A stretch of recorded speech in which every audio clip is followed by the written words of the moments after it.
Ինչ կանեիք, եթե իմանայիք, որ ձեր ողջ կյանքը, յուրաքանչյուր հիշողություն կառուցված է սարսափելի ստի վրա։ Մի երիտասարդ կին, հսկայական կարողության միակ ժառանգորդը, ապրում է շքեղության մեջ, բայց 25 տարի շարունակ նրա ճակատագիրը թաքցնում էր մի սարսափելի գաղտնիք։ Գաղտնիք, որն ապացուցում է, նրա ոսկե վանդակը նախատեսված էր ուրիշի համար, մինչդեռ իսկական ժառանգորդը ապրում էր նրա փոխարեն աղքատության և զրկանքների մեջ։ Մեկ մահացու խոստովանություն պատրաստվում է փշրել երկու աշխարհ։ Մենք ցույց կտանք նրա տանջալից ընտրությունը հարմարավետ ստի և ցավոտ ճշմարտության միջև։ Բայց ամենասարսափելին այն է, թե ինչ տեղի կունենա, երբ նա վերջապես կհանդիպի իր իսկական ընտանիքին։ Դուք կտեսնեք այն ճակատագրական նամակի բովանդակությունը, որը փոխեց ամեն ինչ, և կլինեք ականատես այն պահին, երբ երկու փոխված աղջիկները առաջին անգամ կնայեն միմյանց աչքերի մեջ։ Ինչ կտեսնեն նրանք՝ քույր, թե թշնամի։ Ճշմարտությունը շատ ավելի ցնցող է, քան կարող եք պատկերացնել, իսկ ավարտը պարզապես կստիպի ձեզ սառչել տեղում։ Սեղմեք բաժանորդագրվել հիմա և գրեք ձեր քաղաքը մեկնաբանություններում, տեսնենք, թե քանի սովենք։ Մելիքյանների առանձնատան հսկայական դահլիճը խեղդվում էր բյուրեղյա ջահերի սառը լույսի և թանկարժեք օծանելիքների խառնուրդի մեջ։ Վահրամ Մելիքյանի հոբելյանն էր, և հասարակության ողջ սերուցքը հավաքվել էր իրենց հարգանքի տուրքը մատուցելու ոչ այնքան մարդուն, որքան նրա կայսրությանը։ Այս ամբողջ փայլի կենտրոնում կանգնած էր Աննա, անթերի զգեստով, դեմքին քարացած ժպիտով։ Նա իրեն զգում էր ոչ թե տոնակատարության մասնակից, այլ թանկարժեք ցուցանմուշ, որի գլխավոր գործառույթը հոր հզորությունը ընդգծելն էր։ Յուրաքանչյուր շնորհավորանք, յուրաքանչյուր հաճոյախոսություն դատարկ էր հնչում նրա ականջներում։ Նրա հայացքը թափառում էր դեմքերի ծովի միջով, փնտրելով գոնե մեկ անկեղծ հայացք, մի բան, որը կապացուցեր, որ ինքն այստեղ օտար չէ։ Աննա, սիրելիս, ուղղիր մեջքդ, բոլորդ քեզ են նայում, շշնջաց մոր Կարինեի լարված ձայնը, երբ նա մոտեցավ ձևականորեն շտկելով դստեր զգեստը։ Աննան հոգնած պատասխանեց. «Մամ, ես ուզում եմ մի պահ մենակ մնալ»։ Կարինեի ժպիտը սառեց։ Ինչ։ Նենջ անհեթեծություն։ Հայրդ հպարտանում է քեզնով։ Ժպտա։ Հենց այդ պահին Աննայի հայացքը սահեց դեպի սենյակի հեռավոր անկյունը, որտեղ ստվերի պես կանգնած էր իր ծեր դայակը՝ Նարինեն։ Կնոջ դեմքին տանջանքի և ինչ-որ անասելի ցավի արտահայտություն կար։ Նրանց հայացքները հանդիպեցին ընդամենը մի ակնթարթ, բայց դա բավական էր, որ Աննայի սիրտը սառչի։ Նարինեն արագ խոնարհեց գլուխը, բայց արդեն ուշ էր։ Վահրամ Մելիքյանը սկսեց իր շնորհակալական ճառը, երբ հանկարծ դահլիճի լռությունը պատռվեց խուլ հառաչանքով։ Նարինեն գունատվել էր, ձեռքը տարել էր դեպի սիրտը և դանդաղ սկսել էր սահել պատի երկայնքով։ Մերաշուրթերից դուրս թռավ միայն մեկ բառ՝ «Աննա», և նա անշնչացած ընկավ գետնին։ Հիվանդանոցի ստերիլ միջանցքի սառնությունը խորթ էր թվում շքեղ երեկույթի կեղծ ջերմությունից հետո։ Աննան անհանգիստ նստած էր աթոռին, սպասելով որևէ լուրի։ Վահրամն ու Կարինեն հեռվում խոսում էին բժշկի հետ, ավելի շատ մտահոգված սկանդալի հնարավոր հետևանքներով, քան ծեր կնոջ առողջությամբ։ Աննայի մտքում արթնանում էին մանկության հիշողությունները։ Նարինեն էր նրա համար եղել և մայր, և ընկեր։ Նա էր, որ գիշերները հեքիաթներ էր պատմում, մաքրում էր քերծված ծնկները և սովորեցնում, որ աշխարհում ամենակարևորը սրտի ձայնը լսելն է։ Իսկ ինչ էր ուզում ասել Սիսթը հիմա։ Ինչու էր Նարինեն իր անունը տալիս։ Վահրամը մոտեցավ, կտրուկ ու սառը։ Բժիշկն ասում է սրտի կաթված է։ Տարիքը։ Պետք չէ այդքան անհանգստանալ։ Գնա տուն, հանգստացիր։ Ես չեմ գնա, մինչև նրան չտեսնեմ, համարեց Աննան։ Ի վերջո նրան թույլ տվեցին մտնել հիվանդասենյակ։ Նարինեն թույլ էր, բայց գիտակցությունը տեղն էր։ Աննա, ջան, ներիր ինձ, հազիվ լսելի շշնջաց նա։ Ինչի համար, Նարինե տատիկ, հարցրեց Աննան, բռնելով նրա սառը ձեռքը։ Մեծ մեղք ունեմ քո առաջ։ Ես պետք է քեզ մի բան տամ, մի բան, որը քեզ է պատկանում, քո իրական կյանքը։ Նախքան Աննան կհասցներ հասկանալ խորհրդավոր խոսքերի իմաստը, բուժքույրը խստորեն ընդհատեց նրանց։ Դուրս գալով միջանցք, Աննա սառեց տեղում։ Նա տեսավ, թե ինչպես է հայրը գումար դնում նույն բուժքրոջ գրպանը։ Հենց այդ պահին նա հասկացավ, իրենից սարսափելի մի բան են թաքցնում։ Հաջորդող օրերը վերածվեցին համր պայքարի։ Աննայի յուրաքանչյուր փորձ տեսնելու Նարինեին բախվում էր անտեսանելի պատի։ Բժիշկները, խուսափելով նրա հայացքից, անընդհատ կրկնում էին, թե հիվանդի վիճակը ծանր է։ Նա զառանցում է Աննա, մի լսիր նրան։ Նա ուզում է քանդել մեր ընտանիքը, լալահառաջ կրկնում էր Կարինեն։ Իսկ Վահրամը պարզապես լռում էր, իր սառը լռությամբ ավելի ամրացնելով Աննայի կասկածները։ Շքեղ առանձնատունը վերածվել էր ոսկեզոծ բանտի, որտեղ ամեն անկյունից սուտ էր շնչում։ Այդ գիշեր, երբ տանը խորը լռություն էր տիրում, Աննան որոշում կայացրեց։ Նա փոխեց իր թանկարժեք հագուստը հասարակ ջինսերով, անաղմուկ դուրս եկավ տնից և մեքենայով ուղևորվեց դեպի հիվանդանոց։ Նա պետք է իմանար ճշմարտությունը, ինչ գնով էլ լինի։ Գիշերային հերթապահին մի կերպ համոզելով, նա սողոսկեց Նարինեի մութ հիվանդասենյակ։ «Ձեր կինը արթուն էր, կարծես սպասում էր նրան»։ «Գիտեի, որ կգաս, իմ խելացի աղջիկ», շշնջաց նա թույլ շարժումով մատնացույց անելով բարձի տակը։ «Վերցրու»։ Աննան դողացող ձեռքերով բարձի տակից հանեց մի հին, դեղնած ծրար։ «Ինչ է սա»։ հարցրեց նա։ «Ճշմարտությունը, քո իրական մոր նամակը։ Ներիր ինձ, երեխա ջան»։ Հանկարծ հիվանդասենյակի դուռը ճռնչալով բացվեց, և լույսի շողի մեջ հայտնվեցին Վահրամի և Կարինեի կատաղած ուրվագծերը։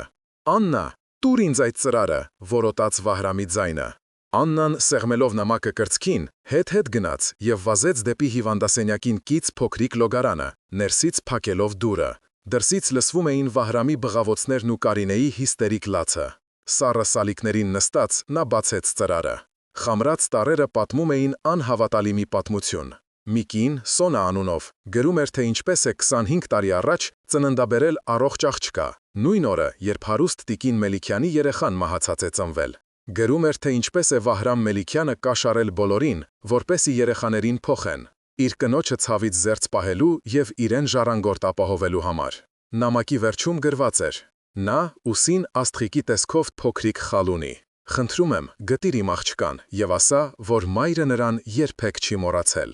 Աննայի ձեռքերը մեխանիկորեն իջեցրին զգեստի ուսը։ Հայելու մեջ նա տեսավ իր ուսի փոքրիկ, մուգ խալը, աստղիկի տեսքով։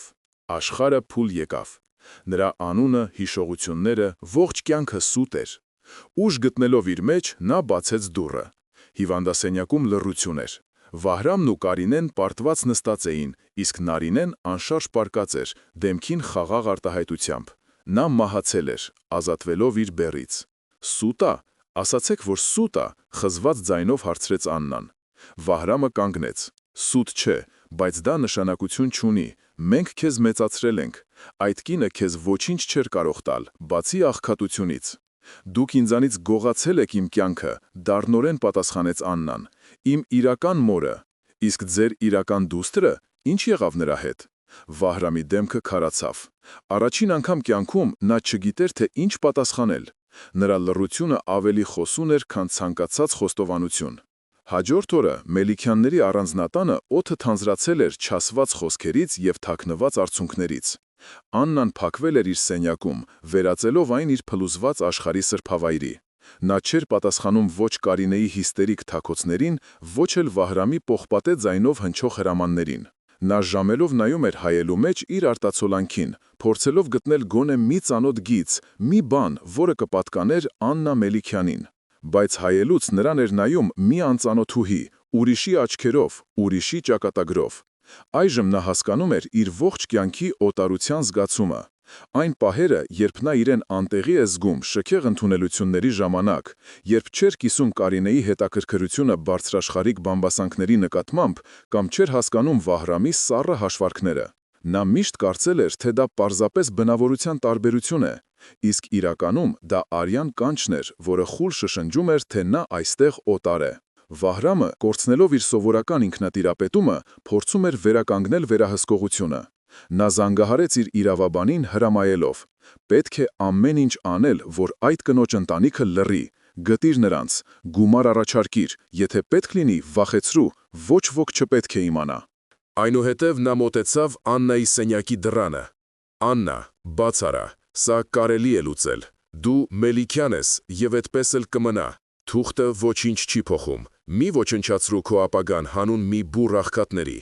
Բայց սենյակից պատասխան չկար։ Մինչ Աննան իր ներսում պայքար էր մղում, քաղաքի մյուս ծայրում, հին խարխուլ թաղամասում, կյանքը հոսում էր իր սովորական դանդաղ հունով։ Այստեղ էր ապրում Սոնան, 48 տարեկան մի կին, որի աչքերում 25 տարվա տառապանքն էր զսպել։ Նա աշխատում էր փոքրիկ կարի արտադրամասում, օրնիբուն կրացած կարի մեքենայի վրա, որպիսի հոգար իր և իր դստեր Լիլիթի կարիքները։ Լիլիթը 25 տարեկան էր, կյանքից կոփված, սուր լեզվով մի աղջիկ։ Նա նման չէր իր համեստ մորը։ Նրա մեջ կար մի անհանգիստ կրակ, միշտ դժգոհություն իրենց աղքատ կյանքից և մի զգացում, թե ճակատագիրը նրան ինչ-որ բանից զրկել է։ «Մամ, մինչև երբ ենք այսպես ապրելու», հաճախ էր նա բողոքում։ «Ես հոգնել եմ այս պատերից, այս հոտից, այս անհույս առօրյայից»։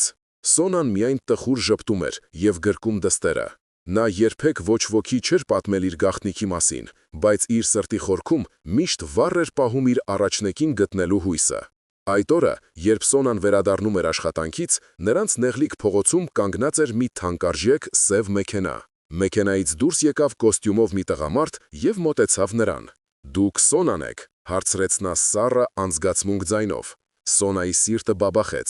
«Այո, իսկ դուք ով եք»։ Տղամարդը նրան մի ծրար մեկնեց։ «Պարոն Մելիքյանը խնդրեց փոխանցել սա ձեզ, ներսում գումար կա, բավական է, որպեսզի ձեր ողջ կյանքում այլևս չաշխատեք։ Միակ պայմանն այն է, որ դուք և ձեր ընտանիքը ընդմիշտ մոռանաք նրա անունը և երբեք չփորձեք կապ հաստատել»։ Աննան վերջապես բացեց սենյակի դուռը։ Նրա աչքերը կարմրած էին, բայց հայացքը վճռական։ Նա իջավ ներքև, որտեղ Վահրամն ու Կարինեն անհամբեր սպասում էին։ «Ես որոշել եմ», ասաց նա հանգիստ, բայց ամուր ձայնով։ «Ես կմնամ այստեղ և կշարունակեմ կրել Մելիքյան ազգանունը միայն մի պայմանով»։ Վահրամի դեմքին թեթևացման նշույլ հայտնվեց։ «Ասա, ինչ պայման ունես»։ «Ես ուզում եմ հանդիպել նրանց, իմ իրական մորը, և նրան»։ «Այն մյուս աղջկան»։ Կարինեն ճչաց։ «Ոչ, երբեք։ Դու չես հասկանում, թե դա ինչ կանի մեր ընտանիքի հետ»։ Բայց Վահրամը ձեռքի շարժումով լռեցրեց կնոջը։ Նա նայեց Աննային, փորձելով կարդալ նրա մտքերը։ Նա հասկանում էր, որ սա ուլտիմատում է։ «Լավ», վերջապես ասաց նա, «ես կկազմակերպեմ այդ հանդիպումը։ Բայց դու կգնաս այնտեղ, կտեսնես, թե ինչպիսի կյանքով են նրանք ապրում, կհամոզվես, որ քո տեղն այստեղ է, և այդ թեման ընդմիշտ կփակվի։ Հասկանալի է»։ Աննան լուռ գլխով արեց։ Նա գիտեր, որ սա թակարդ է։ Վահրամը ուզում էր նրան ցույց տալ աղքատության սարսափը, որպեսզի նա վախենա և մնա իր ոսկե վանդակում։ Բայց Աննան այլևս ոչնիչից չէր վախենում։ Նա պետք է նայել իր անցյալի աչքերի մեջ։ Նույն պահին իրենց խոնավ բնակարանում Սոնան դողացող ձեռքերով բացում էր ծրարը։ Ներսում փողի հսկայական կապոց էր։ Լիլիթը, տեսնելով գումարը, ապշահար նայում էր մորը։ «Մամ, սա որտեղից էր»։ հարցրեց նա։ Սոնան, անտեսելով փողը, ծրարի միջից հանեց մի փոքրիկ թղթի կտոր։ Դրա վրա գրված էր ընդամենը մեկ նախադասություն. «Նա ուզում է քեզ տեսնել»։ Սոնայի ձեռքերում թղթի փոքրիկ կտորը դողում էր, կարծես կենդանի լիներ։ «Նա ուզում է քեզ տեսնել»։ Այս մի քանի բառերի մեջ ամփոփված էր 25 տարվա սպասում, անքուն գիշերներ և մայրական անսահման կարոտ։ Փողի կապոցը, որը կարող էր լուծել նրանց բոլոր նյութական խնդիրները, անշարժ ընկած էր սեղանին, մոռացված և անպետք։ Լիլիթը, որը սկզբում հիացմունքով նայում էր գումարին, այժմ շփոթված հայացքը տեղափոխում էր մոր գունատ դեմքից դեպի խորհրդավոր գրությունը։ «Ո՞վ է ուզում քեզ տեսնել, մամ։ Ինչ է կատարվում։ Ո՞վ էր այդ մարդը»։ Սոնան խորը շունչ քաշեց, փորձելով կարգի բերել մտքերը։ Նա գիտեր, որ այլևս չի կարող լռել։ Ժամանակն էր բացելու այն սնդուկը, որը փակել էր իր սրտի խորքում երկար տարիներ առաջ։ Նա նստեց դստեր կողքին և սկսեց պատմել։ Պատմեց ծննդականի, երկու աղջիկների, հարուստ և հզոր ընտանիքի, անհույս աղքատության և անհնարին թվացող ընտրության մասին։ Յուրաքանչյուր բառի հետ Լիլիթի դեմքը քարանում էր։ Անհավատությունը փոխարինվում էր շփոթությամբ, ապա զայրույթի կարմիր բծերով։ «Ուրեմն ես իրենց դուստերն եմ»։ Հազիվ լսելի շշնջաց նա։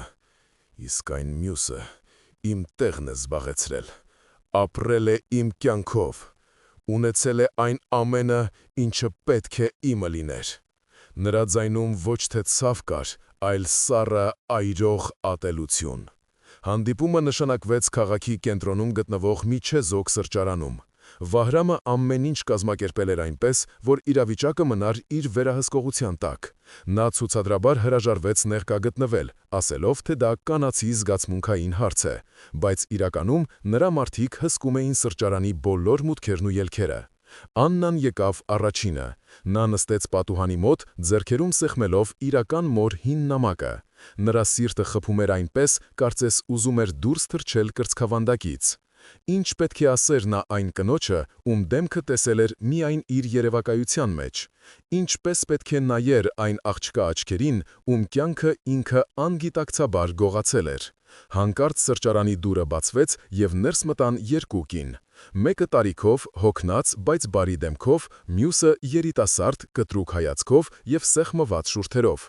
Աննան անմիջապես ճանաչեց նրանց։ Սոնան նրան։ Փորձեց միջամտել Սոնան։ Ինչով, մամ, թող լսի, թող իմանա, որ իր շքեղ կյանքի համար վճարել ենք մենք, մեր երիտասարդությամբ, մեր առողջությամբ, մեր երազանքներով։ Աննան զգում էր, թե ինչպես է յուրաքանչյուր բարդ դաշույնի պես խրվում իր սրտի մեջ։ Նա հույս ուներ, որ այս հանդիպումը կլինի դժվար, բայց նաև մաքրող։ Նա պատրաստ էր ներողություն խնդրել, փորձել հասկանալ, կամուրջներ կառուցել, բայց նրա առջև ոչ թե կամուրջ էր, այլ անդունդ, լցված տարիների ցավով, զրկանքներով և արդարացի զայրույթով։ Նա հասկացավ, որ իրավիճակը պարզապես լուծել հնարավոր չէ։ Սա միայն սկիզբն էր։ Երբ նրանք արդեն պատրաստվում էին հեռանալ, Լիլիթը հանկարծ շրջվեց դեպի Աննան և սառը ձայնով ասաց. «Իդեպ, քո հայրիկը մեզ գումար էր ուղարկել, որ լռենք, շատ մեծ գումար, բայց մենք այն չվերցրինք, մենք ուրիշ բան ենք ուզում, մենք ուզում ենք այն, ինչը մերն է ըստ իրավունքի, ամեն ինչ»։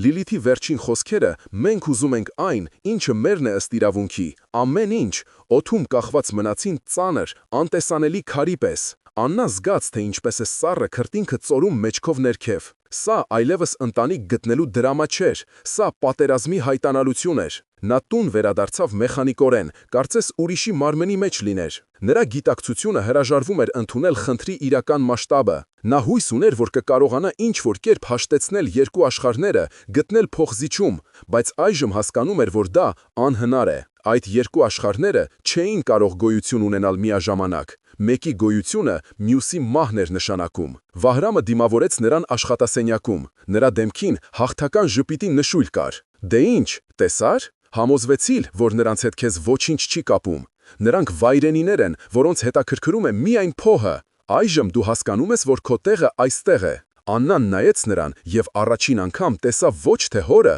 այլ մի սառնասիրտ գործարարի, որը խաղում էր մարդկային ճակատագրերի հետ։ «Նրանք հրաժարվել են փողից», հանգիստ ասաց նա։ «Նրանք արդարություն են ուզում»։ Վահրամի ժպիտը անհետացավ։ «Արդարություն։ Ինչ արդարության մասին է խոսքը։ Ես նրանց տվել եմ այն, Ինչ նրանք երբեք չէին ունենա։ Իսկ քեզ տվել եմ կյանք, որի մասին նրանք կարող են միայն երազել։ Սա է իմ արդարությունը»։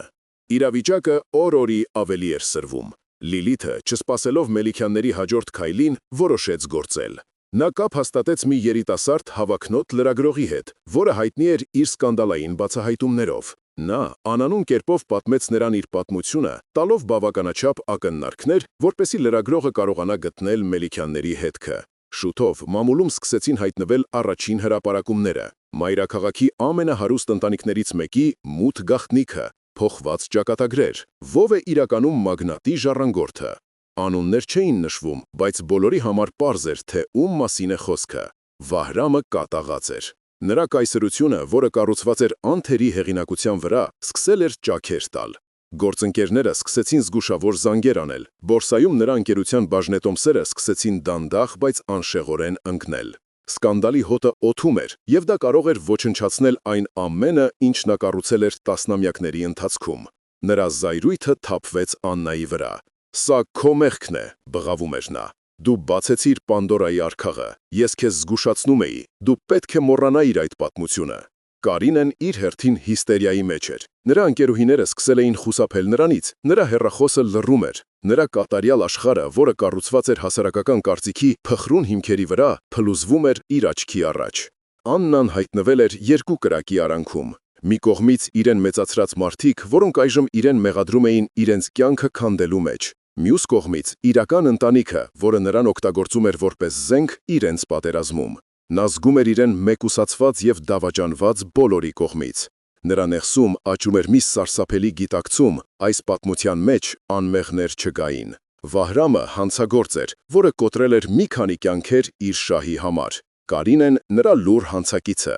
բայց նաև Լիլիթը, որի արդարացի զայրույթը վերածվել էր վրեժխնդրության կործանարար ծարավի։ Եվ նույնիսկ Սոնան, որի մայրական սերը այնքան պասիվ էր եղել, որ թույլ էր տվել այս ամինը տեղի ունենալ։ Մի երեկո, երբ Աննան փորձում էր գոնե մի քանի ժամ քնել, նրա հեռախոսին անծանոթ համարից հաղորդագրություն եկավ։ Այնտեղ ընդամենը մի նկար էր՝ հին, սև-սպիտակ լուսանկար ծննդատնից։ Նկարում երկու նորածին էին, կողք կողքի պառկած, եւ նրանց մահճակալների վրա երևում էին ազգանուններով պիտակները։ Մի պիտակի վրա գրված էր Մելիքյան, մյուսի վրա Կարապետյան, բայց սարսափելին դա չէր։ Սարսափելին այն էր, որ Մելիքյան պիտակով մահճակալում պառկած երեխայի ուսին հստակ երևում էր աստղիկի տեսքով խալը, նրա խալը։ Նամակը ստում էր, փոխել էին ոչ թե երեխաներին, այլ պիտակները։ Նա ի սկզբանե Մելիքյանների դուստրն էր, իսկ դա նշանակում էր, որ նրա իրական մայրը, Կարինեն, գիտեր ամեն ինչ, ի սկզբանե։ Աննայի մատները սառել էին, հեռախոսի էկրանի լույսը անգութ կերպով լուսավորում էր նրա քարացած դեմքը։ Նա նորից ու նորից նայում էր լուսանկարին, փորձելով գտնել որևէ սխալ, որևէ անհամապատասխանություն, որը կփշրեր այս սարսափելի իրականությունը, բայց նկարը համառորեն պնդում էր իրենը։ Աստղիկի տեսքով խալը հստակ երևում էր Մելիքյան պիտակով երեխայի ուսին, իր ուսին։ Ժամանակը կարծես կանգ առավ, սենյակի ձայները խլացան, պատերը սկսեցին պտտվել։ Նրա գլխում ամպրոպի պես որոտաց մեկ միտք. Նարինեի նամակը սուտ էր, ոչ թե ամբողջությամբ, այլ ամենասարսափելի մասով։ Փոխանակում եղել էր, բայց ոչ այնպես, ինչպես ինքը կարծում էր։ Իրականությունը 1000 անգամ այլանդակ էր։ Նրա ուղեղը սկսեց տենդագին աշխատել, վերականգնելով անցյալի բոլոր դրվագները նոր, սարսափելի լույսի ներքո։ Կարինեի հավերժական նյարդայնությունը, նրա չափազանցված հոգատարությունը, որը երբեմն սահմանակից էր խեղդող վերահսկողությանը, նրա հայացքում միշտ առկա վախը, երբ Աննան հիվանդանում էր կամ վմասվածք ստանում։ Այդ ամենը ոչ թե մայրական սեր էր, այլ մեղքի զգացում եւ վախ բացահայտումից։ Իսկ Վահրամը, նրա սառնությունը, նրա վերաբերմունքը Աննայի նկատմամբ որպես ոչ թե դստեր, այլ բիզնես նախագծի, այժմ ամեն ինչ իր տեղն էր ընկնում։ Նա պաշտպանում էր ոչ թե իր դստերը, այլ իր կնոջ հանցագործությունը։ Նա զգաց, որ օդը չի հերիքում։ Դողացող ոտքերով նա դուրս եկավ սենյակից եւ իջավ ներքև։ Կարինեն նստած էր հյուրասենյակում, թերթելով նորաձևության ամսագիր։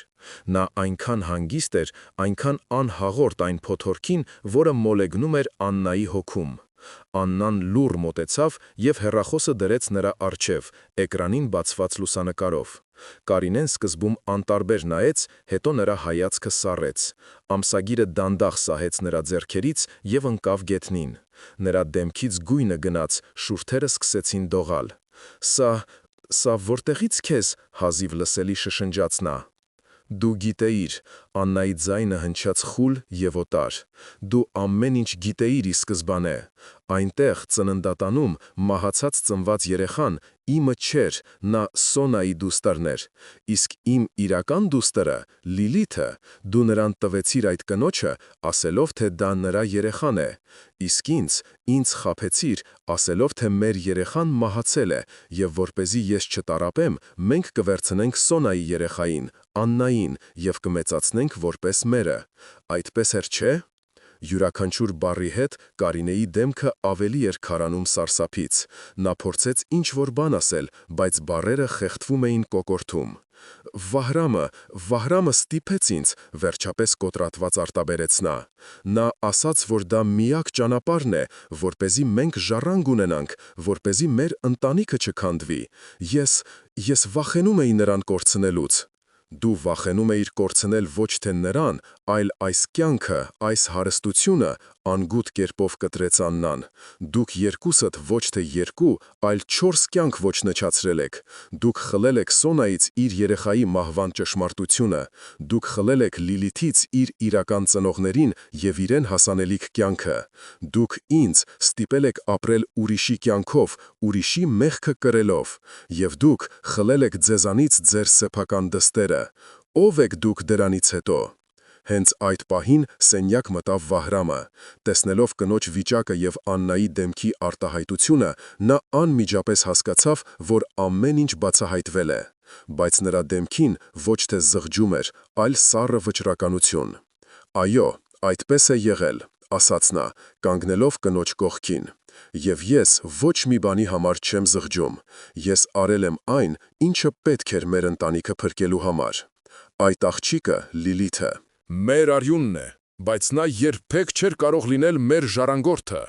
Նա մեծացել է փողոցում, նա չունի ոչ դաստիարակություն, ոչ կրթություն։ Իսկ դու, Աննա, դու մեր ստեղծագործությունն ես, Մենք քեզ տվել ենք ամեն ինչ, դու ես Մելիքյանների դեմքը։ Աննան դառը ծիծաղեց։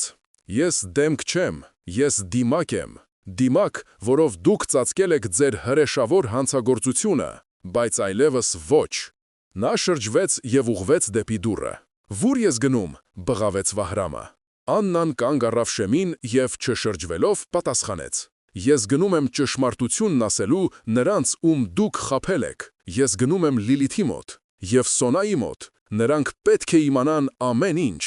Առանձնատնից դուրս գալով, Աննան զգաց, թե ինչպես է գիշերային սառը օդը այրում իր թոքերը։ Նա քայլում էր առանց նպատակի։ Փողոցների լույսերը լղոզվում էին նրա աչքերի առաջ, վերածվելով անիմաստ գունավոր բծերի։ Նրա ներսում քաոս էր։ Մի պահ առաջ նա զոհ էր, մի աղջիկ, որին խլել էին իր իրական ընտանիքից։ Իսկ հիմա նա ով էր։ Հանցագործների դստեր դաստիարակությունը, ստի կենդանի խորհրդանիշը, նրա զայրույթը Մելիքյանների նկատմամբ խառնվել էր մի նոր, անսպասելի զգացմունքի, մեղքի զգացման։ Նա անմեղ չէր այս պատմության մեջ, նա ինքն էր այն գործիքը, որով կատարվել էր ամենամեծ անարդարությունը։ Նրա գոյությունը Լիլիթի կյանքում դատարկություն էր ստեղծել, իսկ Սոնայի կյանքում չմեղմացող ցավ։ Այժմ նրա ուսերին էր ոչ միայն սեփական ճակատագիրը, այլև նրանց կոտրված կյանքերի բեռը։ Նա հանեց հեռախոսը և տատանվելով հավաքեց Լիլիթի համարը, որը վերցրել էր սրճարանում։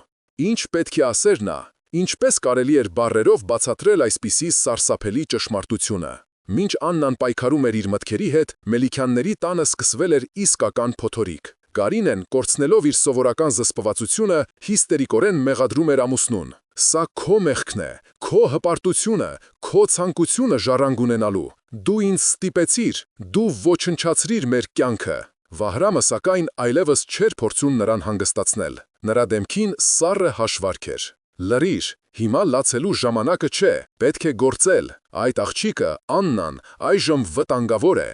Նա կարող է ամեն ինչ պատմել, պետք է նրան կանգնեցնել։ Նա վերցրեց հեռախոսը և զանգահարեց իր անվտանգության ծառայության պետին։ Գտեք Աննային, հետևեք նրան, թույլ մի տվեք, որ նա հանդիպի որևէ մեկի հետ, հատկապես Կարապետյանների, եթե պետք լինի, ուժ կիրառեք։ Նրա համար այս իրավիճակը վերածվել էր ոչ թե ընտանեկան ողբերգության, այլ ճգնաժամային կառավարման խնդրի, որտեղ բոլոր միջոցները արդարացված էին։ Նա պատրաստ էր զոհաբերել բոլորին իր կայսրությունը փրկելու համար։ Լիլիթի և Սոնայի փոքրիկ բնակարանում լարված լռություն էր տիրում։ Հանդիպումից հետո Լիլիթը դարձել էր ավելի փակ և ագրեսիվ։ Նա չէր հավատում Աննայի անկեղծությանը, նրան համարելով հարուստների հերթական քմահաճույքի դրսևորում։ Իսկ Սոնան, ընդհակառակը, իր սրտում զգացել էր անբացատրելի կապ այն աղջկա հետ, ում մեծացրել էր որպես իր սեփական դուստր։ Հենց այդ պահին զնգաց հեռախոսը։ Լիլիթը կոպիտ վերցրեց այն։ «Ալո, Լիլիթ, դա ես եմ, Աննան», լսվեց մյուս կողմից դողացող ձայնը։ «Ինչ ես ուզում»։ Սառը հարցրեց Լիլիթը։ Ես պետք է ձեզ տեսնեմ, երկուսիդ էլ, շատ շտապ։ Կա մի բան, որը դուք պետք է իմանաք, մի բան, որը փոխում է ամեն ինչ։ Լիլիթի ներսում ինչ-որ բան տատանվեց։ Աննայի ձայնի մեջ հուսահատություն կար, որը դժվար էր կեղծել։ «Որտե՞ղ», հարցրեց նա։ Աննան նշանակեց հանդիպում քաղաքից դուրս գտնվող մի հին լքված այգում, մի վայր, որտեղ նրանց չէին կարող գտնել։ Նա հասկանում էր, որ Վահրամը կփորձի խանգարել իրան։ Սա նրա միակ հնարավորությունն էր։ Նա որոշել էր։ Նա այլևս չէր լինելու պասիվ զոհ կամ խաղաքար ուրիշի ձեռքում։ Նա պետք է վերցնել իրավիճակի վերահսկողությունը իր ձեռքը։ Նրա նոր պլանը պարզ էր և միևնույն ժամանակ աներևակայելի բարդ։ Նա պետք է միավորել ուժերը Լիլիթի հետ։ Երկու աղջիկները, որոնց ճակատագրերը այնքան դաժանորեն խաչվել էին, պետք է միասին կանգնեին իրենց ընդհանուր թշնամու Մելիքյանների դեմ։ Բայց արդյոք Լիլիթը կհավատա նրան։ Արդյոք նա կկարողանա հաղթահարել իր ատելությունը և նախանձը հանուն արդարության։ Եվ ամենակարևորը, ինչ կլինի, երբ նա իմանա ողջ ճշմարտությունը։ Ոչ թե այն, որ Աննան զբաղեցրել է իր տեղը, այլ այն, որ նա, Լիլիթը, իրականում Մելիքյանների դուստրն է։ Լքված այգին խեղդվում էր երեկոյան մշուշի մեջ։ Ժանգոտած ճոճանակները տխուր ճռնչում էին քամուց, կարծես ողբալով մոռացված մանկության ուրվականներին։ Աննան սպասում էր, թաքնվելով ծառերի ստվերում։ Նրա սիրտը բաբախում էր ոչ թե վախից, այլ սառը վճռականությունից։ Նա այլևս զոհ չէր, նա որսորդ էր, որը պատրաստվում էր իր առաջին և ամենակարևոր որսին։ Հեռվում երևացին երկու ուրվագիծ։ Լիլիթն ու Սոնան մոտենում էին զգուշավորությամբ։ Լիլիթի ձեռքին ինչ-որ ծանր բան կար։ «Ինչ ես ուզում մեզանից», հարցրեց նա, կանգնելով անվտանգ հեռավորության վրա։ Աննան դուրս եկավ ստվերից։ Նա չսկսեց ներողություններից կամ բացատրություններից։ Նա միանգամից անցավ գործի։ «Այն ամենը, ինչ դուք գիտեք, սուտ է, կամ ավելի ճիշտ, կիսաճշմարտություն, որն ավելի վատ է ստից։ Մեզ բոլորիս խաբել են»։ Եվ նա սկսեց պատմել։ Պատմեց ճշմարտությունը ծննդատան մասին, երկու մայրերի, երկու հայրերի և երկու փոխված ճակատագրերի մասին։ Նա ցույց տվեց լուսանկարը իր հեռախոսի մեջ։ Սոնան ծածկեց բերանը ձեռքով, նրա աչքերը լայն բացվեցին սարսափից։ Իսկ Լիլիթը, նա պարզապես քարացել էր։ Նրա դեմքին զայրույթի, անհավատության և մի նոր, անծանոթ ցավի խառնուրդ էր։ «Դու ստում ես», շշնջաց նա, «դու ուզում ես խառնել ամեն ինչ, որպեսզի փրկես քո մաշկը»։ «Ես ոչինչ չեմ փրկում», հանգիստ պատասխանեց Աննան։ «Փրկելու այլևս ոչինչ չկա։ Ես ուզում եմ, որ դու իմանաս, թե ով ես դու իրականում։ Դու Վահրամ և Կարինե Մելիքյանների դուստրն ես։ Իսկ ես ոչ ոք եմ, բայց մենք միասին կարող ենք վերականգնել արդարությունը»։ Հանկարծ այգու մուտքի մոտ լսվեցին մեքենաների ձայներ։ Լուսարձակների սուր շողերը կտրեցին մթությունը։ Վահրամի մարդիկ գտել էին նրանց։ «Վազեք», բղավեց Աննան։ Նրանք սկսեցին վազել այգու խորքը, սայթաքելով թաց տերևների վրա։ Հետապնդողների ձայները գնալով մոտենում էին։ Նրանք հասան այգու հին պարսպին։ «Օգնիր մորս», ճչաց Լիլիթը Աննային։ Երկուսով նրանք օգնեցին Սոնային բարձրանալ պարսպի վրայով, հետո Լիլիթը ճարպկորեն անցավ մյուս կողմը։ Երբ Աննան պատրաստվում էր բարձրանալ, նրան բռնեցին։ Երկու ամրակազմ տղամարդ բռնեցին նրա ձեռքերը։ «Պարոն Մելիքյանը ցանկանում է ձեզ տեսնել»։ Աննան նայեց Լիլիթին, որը կանգնել էր պարսպի մյուս կողմում, անվճռական։ Նրա աչքերում պայքար էր գնում։ Մի պահ Աննային թվաց, թե նա կթողնի իրեն և կփախչի։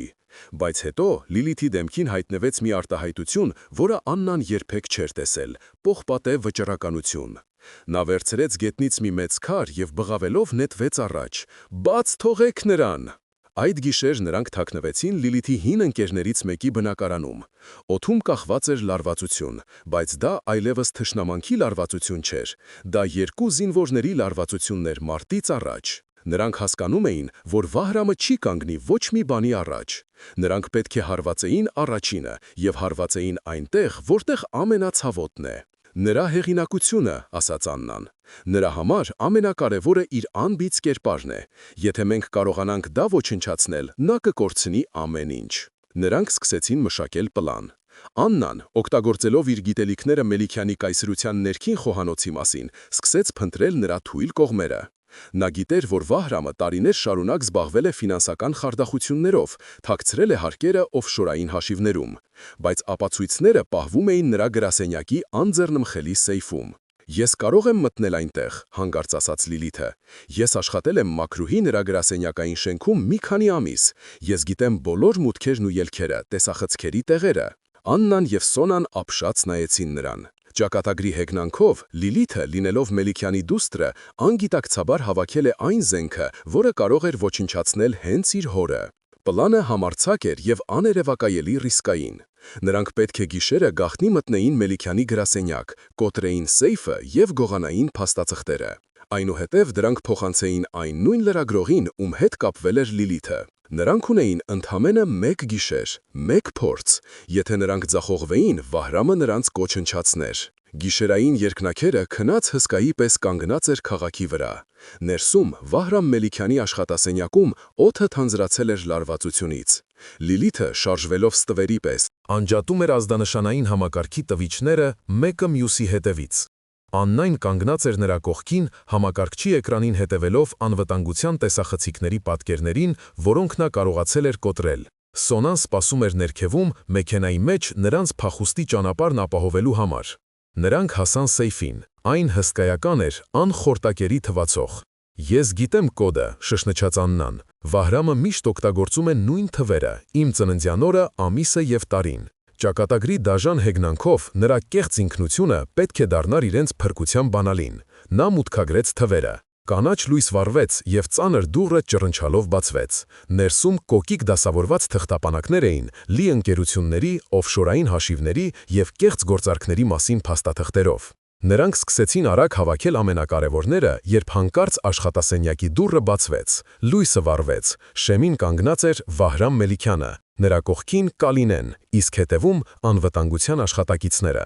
«Ես գիտեի, որ դուք կգաք», սառը ասաց Վահրամը։ «Իսկապես կարծում էիք, թե կարող եք ինձ հաղթել»։ Կարինեն նայում էր Լիլիթին իր իրական դստերը, և նրա աչքերում սարսափի, մեղքի և մի անհասկանալի կարոտի խառնուրդ կար։ «Լիլիթ», հազիվ լսելի շշնչաց նա։ «Իմ անունը մի տուր», կտրեց Լիլիթը, «դու ինձ համար ոչ ոք ես»։ Վահրամը ժեստ արեց, և պահակները շարժվեցին առաջ։ Այդ պահին Աննան արեց մի անսպասելի բան։ Նա վերցրեց սեղանի վրայից թանկարժեք կրակայրիչը և մոտեցավ բաց սեյֆին։ «Մի մոտեցեք», բղավեց նա, կրակը մոտեցնելով փաստաթղթերին։ «Մեկ քայլ, և ձեր ամբողջ կայսրությունը կվերածվի մոխրի»։ Վահրամը կանգ առավ, նրա դեմքը խեղաթյուրվեց կատաղությունից։ Սա այն միակ բանն էր, որ նա չէր կարող կորցնել։ «Դու չես համարձակվի», շնչասպառ ասաց նա։ «Փորձիր ինձ», պատասխանեց Աննան, և նրա ձայնում պողպատ կար։ Պատային իրավիճակ էր, բոլորի հայացքները գամված էին կրակի փոքրիկ լեզվակին, որը կարող էր կամ մարել, կամ բորբոքվել իր հետ տանելով ամեն ինչ։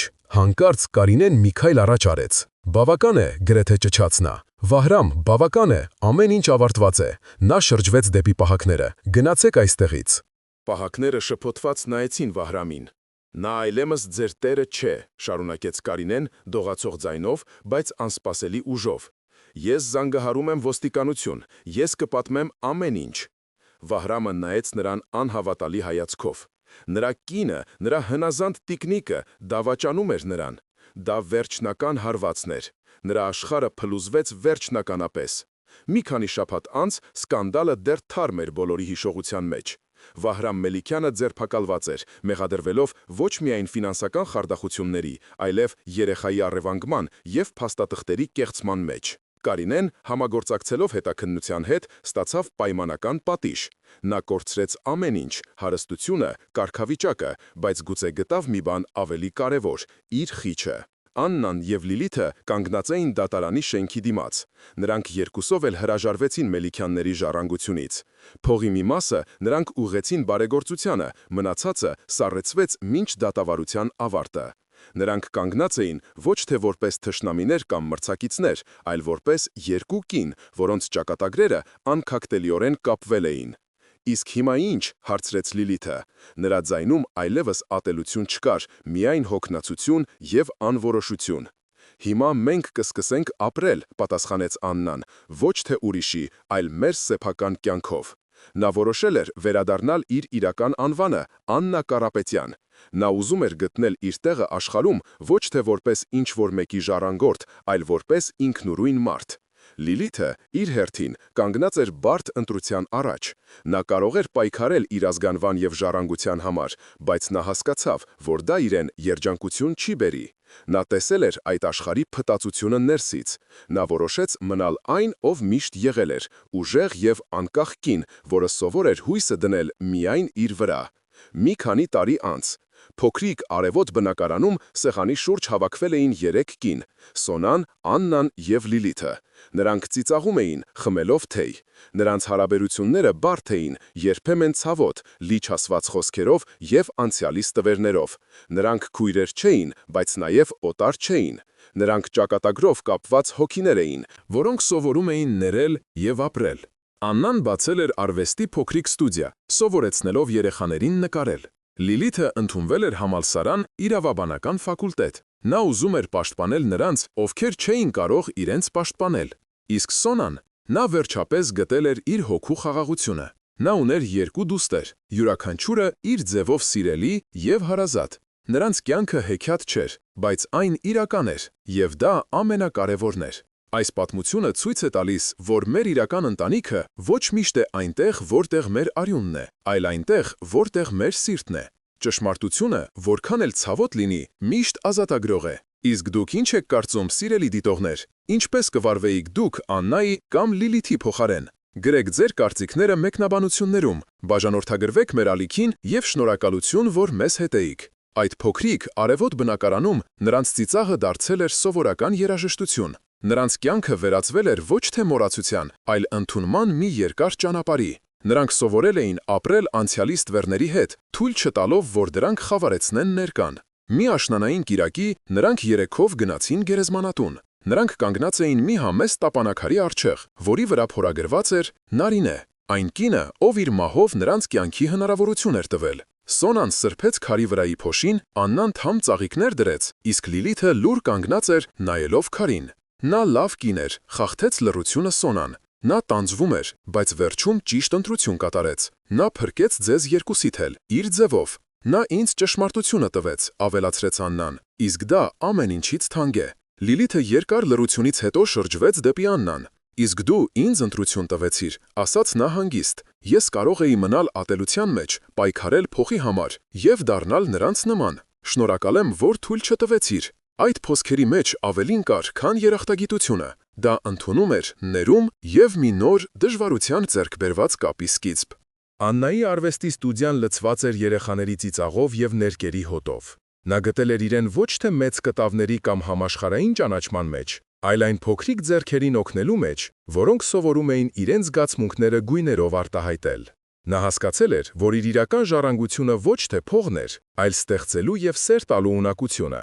Լիլիթը գերազանցությամբ ավարտեց համալսարանը։ Նա չդարձավ կորպորատիվ իրավաբան, որը պաշտպանում էր հարուստների շահերը։ Նա սկսեց աշխատել հասարակական կազմակերպությունում, անվճար իրավաբանական օգնություն տրամադրելով նրանց, ովքեր բախվել էին անարդարության հետ։ Նա իր կյանքի ցավը վերածել էր ուժի, պայքարելու, որպեսզի ոչ ոք այլևս չապրի այն, ինչ ինքն էր ապրել։ Իսկ Կարինեն, դատավարությունից հետո նա անհետացավ։ Ոմանք ասում էին, թե մեկնել է արտերկիր, ոմանք, թե ապրում է մեկուսի կյանքով։ Մի անգամ Լիլիթը համալսարանական թերթում տեսավ իր նկարը, որպես լավագույն ուսանողուհի։ Մի քանի օր անց նա փոստով ստացավ մի անանուն ծրար, ներսում թերթի այդ հատվածն էր և մի փոքրիկ չորացած ծաղիկ։ Առանց ստորագրության, առանց խոսքերի, բայց Լիլիթը հասկացավ, դա զղջման մի լուռ անպատասխան խոստովանություն էր։ Նրանք չստացան այն կյանքը, որի համար ծնվել էին, բայց նրանք ստեղծեցին մի կյանք, որն ավելի արժեքավոր էր, որովհետև այն իրենցն էր, կառուցված ոչ թե ստի, այլ ճշմարտության, ցավի և ներման դժվարին հիմքերի վրա։ Եվ դա այն արշալույսն էր, որը նրանք ընտրել էին իրենք։